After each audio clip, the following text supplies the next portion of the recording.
नमस्कार विद्यार्थियों। तो जो हमारा टॉपिक था उसे कंटिन्यू करते हैं, अम्ल, क्षारक एवं लवण को। तो हमने अम्ल और क्षारक पढ़ लिए थे। अब बात करेंगे आगे लवण के। तो उससे पहले कुछ चीज़ जो बच गई थी उसे करते हैं कि प्रकृति उदासीनीकरण के विकल्प प्रदान करती है। तो हमने अम्ल व क्षारक को पढ़ा था कि ये दोनों क्या करते हैं, आपस में क्रिया कर और उदासीनीकरण अभिक्रिया को संपन्न करते हैं। ठीक है, तो इसमें पढ़ेंगे कि प्रकृति भी है वो उदासीनीकरण के विकल्प प्रदान करती है, यानी कि जब अम्ल को नष्ट करने की क्षमता रखती है या क्षारक को नष्ट करने की क्षमता रखती है। तो इसमें बात करेंगे एक उदाहरण से कि नेटल एक क्षारकीय पादप है, यानी कि नेटल है जो एक क्षारकीय पादप है जो जंगलों में पैदा होता है। तो इसके पत्तों पर क्या होता है कि डंकनुमा बाल होते हैं। पत्तों पर डंकनुमा बाल होते हैं जो अगर किसी व्यक्ति को गलती से भी छू जाए तो डंक जैसा दर्द होता है। जैसे मधुमक्खी का डंक होता है, ठीक उसी प्रकार से इसका भी जो इसके पत्तों पर बालनुमा डंक होते हैं उसका दर्द होता है। तो देखिए ये दर्द क्यों होता है, तो ये जानने के लिए आगे बढ़े। इन पत्तों पर जो बाल होते हैं उनमें क्या होता है, इन बालों में मेथेनोइक अम्ल का स्रावण होता है। तो चिंटी के डंक में भी कौन सा अम्ल था, मेथेनोइक अम्ल। ठीक है, तो इसमें भी कौन सा अम्ल है, मेथेनोइक अम्ल। तो इनके बालों में मेथेनोइक अम्ल का स्राव होता है। तो इसके कारण जिस स्थान पर डंक लगता है उस स्थान पर तीव्रता से जलन लगती या बहुत ज़्यादा दर्द होता है। तो इस दर्द को समाप्त करने के लिए एक डाक नामक पौधे की पत्ती को उस स्थान पर रगड़ा जाता है, तो यह दर्द नष्ट हो जाता है। तो ये दर्द नष्ट क्यों हो जाता है, क्योंकि मेथेनोइक अम्ल था जो डंक में था और जो जिस स्थान पर लगे ये डंक लगा था उस स्थान पर क्या दर्द होने लगा। तो उस दर्द को नष्ट करने के लिए डाक नामक पौधे की पत्ती को रगड़ कर इलाज किया। तो इससे स्पष्ट है कि जो ये पौधा था डाक नामक है उसकी पत्ती कौन सी प्रकृति की थी, क्षारीय प्रकृति की थी, जो अम्ल के प्रभाव को नष्ट करके व्यक्ति को आराम प्रदान कर रही थी। ठीक है, तो इससे स्पष्ट है कि प्रकृति भी उदासीनीकरण के विकल्प देती है, क्योंकि जिस स्थान पर नेटल का क्षारकीय पादप होता है जिसके छूने से दर्द होता है, तो उसके पास ही कहीं डाक नामक पौधा होता है जिसकी पत्ती को अगर उस दर्द के स्थान पर रगड़ लिया जाए तो आराम मिलता है। ठीक है, एक महत्वपूर्ण टॉपिक बच गया था, कौन सा, लवण परिवार। तो अब उसे पढ़ेंगे कि लवण परिवार में कौन कौन से लवण शामिल है। सबसे पहले पढ़ेंगे लवणों की पीएच। ठीक है, तो इसमें देखिए जब अम्ल क्या हो, प्रबल अम्ल, यानी प्रबल का अर्थ होता है मजबूत, प्रबल का अर्थ क्या होता है, मजबूत, और प्रबल क्षार यानी मजबूत क्षारक और प्रबल अम्ल और प्रबल क्षारक के लवण क्या होते हैं, उदासीनीकरण प्रकृति के होते हैं, यानी उदासीन होते हैं, जिनका पीएच मान कितना होता है, 7। यानी कि जिसका पीएच मान 7 हो वो कौन सी प्रकृति का होगा, उदासीन प्रकृति का होगा। ठीक है, तो देखिए समझने की कोशिश कीजिए। प्रबल अम्ल व प्रबल क्षारक की जब आपस में अभिक्रिया होगी तो जो लवण बनेंगे उनका पीएच मान कितना होगा, 7 होगा। ठीक है, तो ये बात आपको याद रखनी है कि अगर अम्ल प्रबल है, क्षारक भी प्रबल है, तो बनने वाला जो लवण होगा उसका पीएच मान 7 होगा। ठीक है, अब बात करते हैं आगे। जब क्या हो, क्षारक दुर्बल हो, और क्या है, जो क्षारक प्रबल न होकर दुर्बल यानी कमजोर क्षारक है, वह अम्ल क्या है? प्रबल, मजबूत अम्ल व दुर्बल क्षारक के लवण। तो इनके जो लवण होते हैं उनका पीएच मान कितना होगा? 7 से कम होगा, यानी अम्लीय प्रकृति का होगा। जो बनने वाला लवण होगा वो अम्लीय प्रकृति का होगा, तो उसका मान है वो 7 से कम होगा। कैसे कि जो क्षारक है वो क्या है? दुर्बल है और अम्ल प्रबल है, यानी ये जो अम्ल है वो अपनी प्रकृति स्पष्ट करेगा, लवण में अपनी प्रकृति स्पष्ट करेगा, यानी कि जो बनने वाला लवण है उसका पीएच मान 7 से कम होता है तथा ये कौन सी प्रकृति के होंगे? अम्लीय प्रकृति के होंगे। ठीक है, क्यों अम्लीय प्रकृति के क्यों होंगे? क्योंकि प्रबल कौन है इसमें? अम्ल है। ठीक है, इसलिए अम्लीय प्रकृति के होंगे। ठीक है, अब बढ़ते हैं आगे। अब देखो, अब की बार क्या होगा कि जो अम्ल है वो कमजोर होंगे और क्षारक मजबूत होंगे, प्रबल होंगे। अब की बार उल्टा है, अम्ल क्या है? कमजोर और क्षारक है वो प्रबल है। तो इनके जो लवण बनेंगे उनका पीएच मान कितना होगा? 7 से ज़्यादा, 7 से ज़्यादा होगा। क्यों भाई? क्यों? यहाँ पर अम्ल क्या है?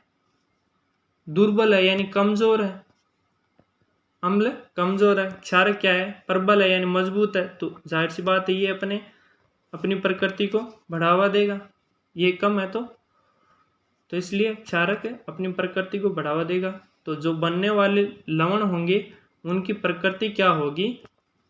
क्षारीय प्रकृति होती है। ठीक है,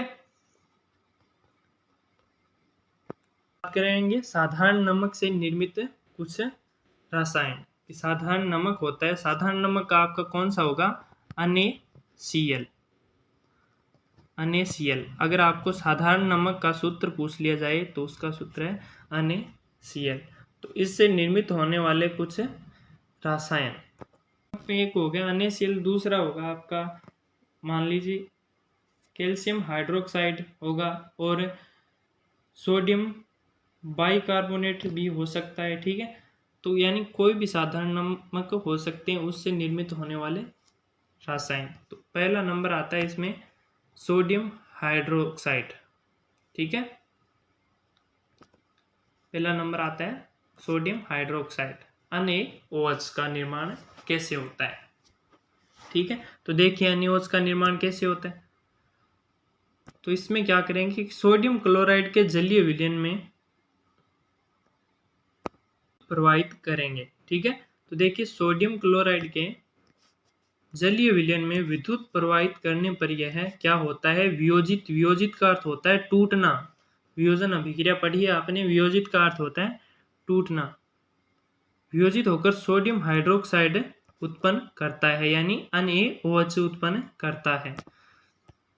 इस प्रक्रिया को क्या कहते हैं? क्लोरो क्षार प्रक्रिया कहते हैं। इस अभिक्रिया को क्या कहते हैं? क्लोरो क्षार अभिक्रिया कहते हैं। क्यों? इसमें इस अभिक्रिया में क्लोरीन भी है और इसमें अभिक्रिया में बनने वाला उत्पाद क्षारक है। तो इस प्रक्रिया को क्या कहेंगे? क्लोरो क्षार अभिक्रिया। NaOH है वो क्या है?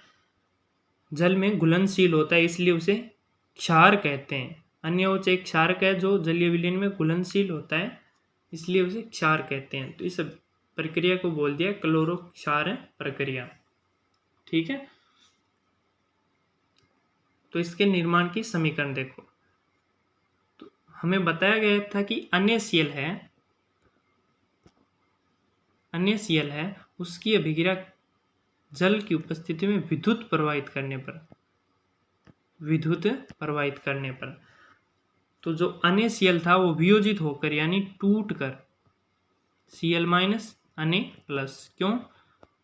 माइनस तो बना इलेक्ट्रॉनों की अधिकता के कारण और प्लस बना इलेक्ट्रॉनों की कमी के कारण। ठीक है, तो H2O भी ब्रेक होगा, जल भी ब्रेक होगा, तो ऑक्सीजन अलग और हाइड्रोजन अलग। तो यहाँ पर क्या है? 2 मोल H2O है, यानी जल के 2 मोल है। ठीक है, तो इसमें क्या होगा कि ये जो Na है वो इस H2O में से एक OH यानी एक हाइड्रोजन और एक ऑक्सीजन के साथ मिलकर अन्य OH का निर्माण करेगा। ठीक है, ये जो अन्य था 2 मोल, वो किसके साथ है, जो 2 मोल H2 है उसमें से OH के साथ मिलकर अन्य OH का निर्माण करेगा। ठीक है, और जो बाकी जो 2 क्लोरीन बचे हैं यहाँ पर, वो क्या है, क्लोरीन गैस का निर्माण करेंगे। और यहाँ पर क्या बचेगा, हाइड्रोजन, यानी OH जाने के बाद H2O बचेगा, H2 बचेगा, तो ये गैस बन रही है। तो ये जो आपका जो उत्पाद बना है वो कौन सा है, सोडियम हाइड्रोक्साइड। ठीक है, अब बात करते हैं इसके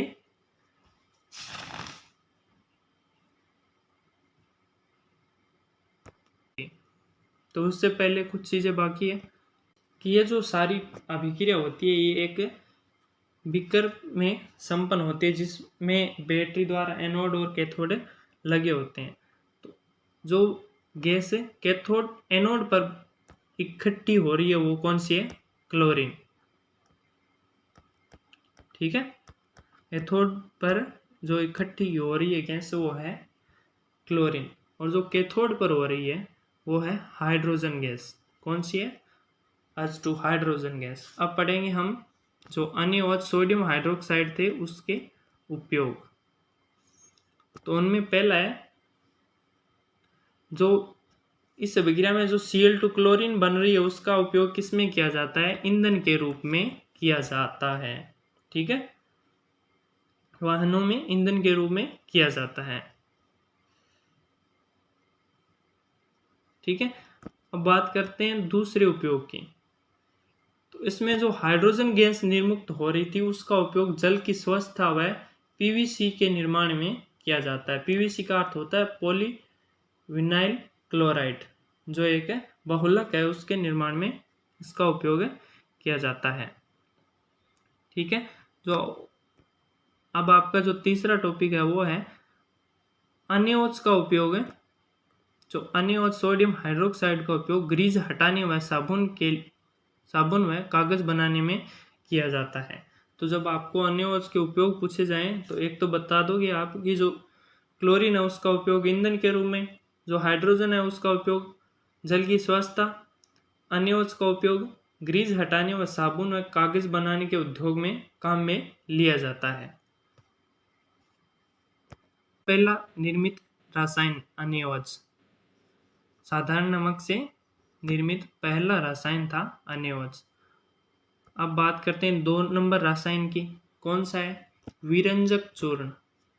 कौन सा है, विरंजक चूर्ण CaOCl2, जिसका रासायनिक सूत्र होता है CaOCl2।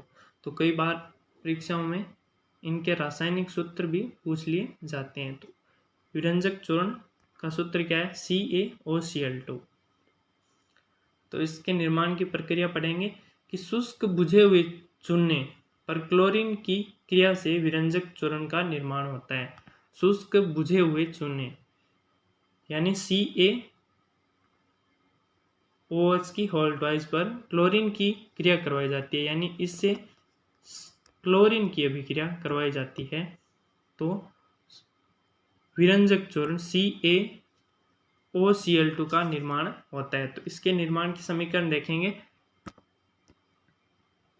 तो देखिए कि बुझा हुआ चूना, ये क्या है, CaOH की होल्डवाइज यानी बुझा हुआ चूना, ये बुझे हुए चूने का सूत्र है। तो याद करना है आपको, ये सूत्र किसका है, बुझे हुए चूने का। तो इसकी अभिक्रिया क्लोरीन से करवाई जाती है। तो क्या होता है, तो पहले बताओ कि जो यहाँ पर OH की होल्डवाइज लिख रखी है इसका मतलब है कि यहाँ पर OH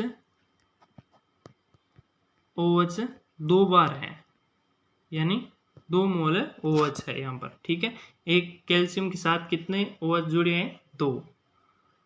ठीक है, तो ये इसमें क्या होता है कि जब इसे ब्रेक किया जाता है, यानी इस OH की वोल्टेज को मैं विस्तृत रूप में लिखता हूँ तो यहाँ से ब्रेक होगा।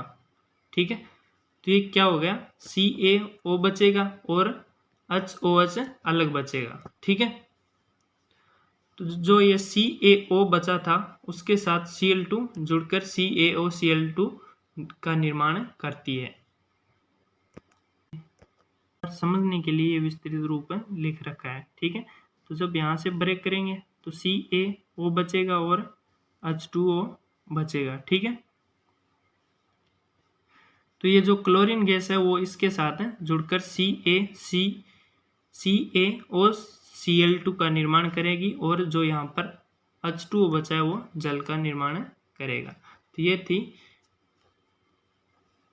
विरंजक चूर्ण के निर्माण की समीकरण। ठीक है, इसके उपयोग, तो इसका पहला उपयोग देखिए, वस्त्र उद्योग में सूती व लिनेन के निरंजन के लिए। ठीक है, यानी वस्त्र उद्योग में इसका उपयोग किया जाता है, किसका, विरंजन चूर्ण का। ठीक है, दूसरा है कागज की फैक्ट्री में लकड़ी के मज्जा के विरंजन के लिए। तो ये जो आपका नाम आया है लकड़ी की मज्जा, यानी जो लकड़ी में बीच वाला भाग, पृष्ठ काट से देखा जाए तो बीच वाला भाग जो हमें ब्लैक या थोड़ा गहरा दिखाई देता है, तो उसे सफ़ेद करने के लिए विरंजक चूर्ण का उपयोग किया जाता है।